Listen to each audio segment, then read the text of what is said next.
আজকে বাবু চিংড়ি মাছ নিয়ে এসছে, ডাব দিয়ে চিংড়ি মাছ হবে।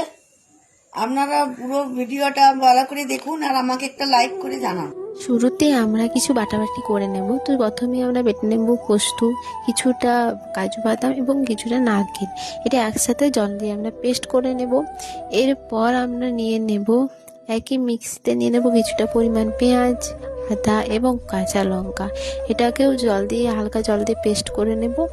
এবং আমি এখানে চিংড়ি মাছগুলোকে হলুদ নুন দিয়ে ম্যারিনেট করে রেখেছিলাম আগে থাকতে। তো এগুলো এবার ভেজে নেব। তো কী লাগছে আগে সেটা তোমাদের সাথে আমি শেয়ার করে নিই, চলো। এখানে লাগছে নারকেলের দুধ, লাগছে কাজু বস্তু পেস্ট, ডাবের জল এবং পেঁয়াজের যে পেস্টটা বানালাম সেটা।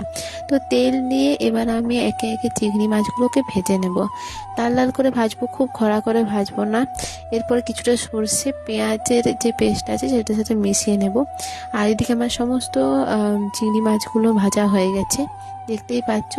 তো এরপর কিছু ওই কড়াইটা না ধুয়েই ওই কড়াইয়ে যে মাছটা ভেজেছিলাম সেটাতে আমি কিছুটা সাদা তেল দিয়ে তাতে পেঁয়াজের পেস্টটা দিয়ে তাতে নুন চিনি হলুদ কাশ্মীরি লঙ্কার গুঁড়ো দিয়ে ভালো করে নেড়ে চেড়ে কষিয়ে নেব।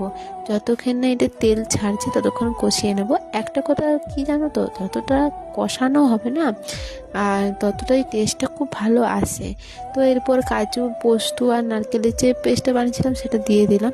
এবার এটা আরও কষবো, কষার পর তেল না ছাড়া পর্যন্ত অপেক্ষা করব। তো দেখো তেল ছেড়ে গেছে। এরপর এতে আমি অ্যাড করব যে নারকেলের দুধটা আছে সেই দুধটা দিয়ে দেব এবং কিছুটা ডাবের জল দেব। সবটা দেব না, কিছুটা দেব।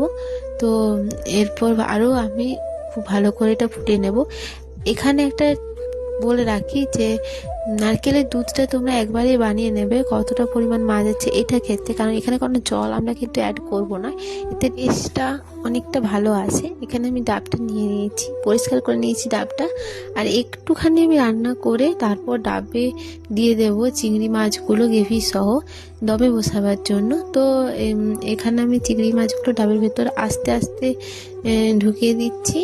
এরপর আটা মেখে রেখেছি, ওই আটাটাকে খুব ভালো করে দিয়ে আর মুখটা খুব ভালো বন্ধ করে নেবো। বন্ধ করার আগে অবশ্যই ডাবের একটু জল দিয়ে দিতে হবে।